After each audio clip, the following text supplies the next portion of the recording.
Pourquoi?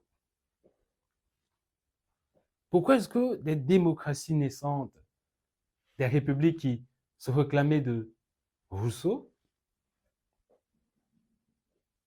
de Voltaire, des Lumières, ont copié le système scolaire d'un roi prussien absolutiste?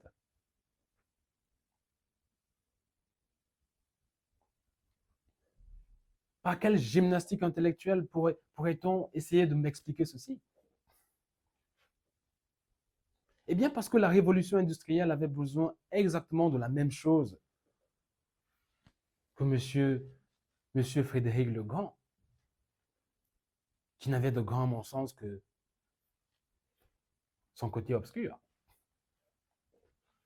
Des gens qui arrivent à l'heure, qui font ce qu'on leur dit de faire, qui ne questionnent pas les processus, qui tolèrent la répétition, qui acceptent la hiérarchie sans jamais rechigner, sans jamais rejamber, qui restent assis 8 heures par jour sans jamais se plaindre.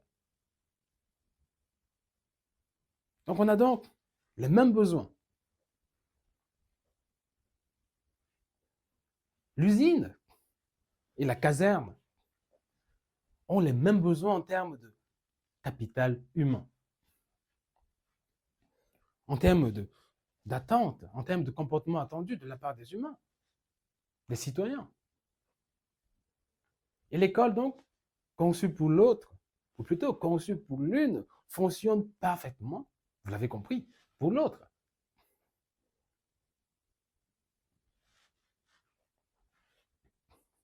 Je vais être plus précis sur ce point. Vous avez John Taylor Gatto de son nom complet, professeur de l'année à New York, 30 ans dans les salles de classe. Il démissionne en 1991. 1991, d'accord? Il démissionne. Il écrit un livre, Dumbing Us Down, abrutissement délibéré. Et dans ce livre, il dit quelque chose que l'establishment éducatif ne lui a jamais pardonné. Il dit ceci. L'école n'est pas défaillante. Elle fonctionne parfaitement. Elle fonctionne exactement comme prévu. Elle fait exactement ce pourquoi elle a été conçue. Le problème, ce n'est pas l'école. Le problème, c'est ce pourquoi elle a été conçue. Voilà ce qu'il dit dans son livre, Dumbing Us Down. John Taylor Gatto identifie donc 7 leçons que l'école enseigne vraiment.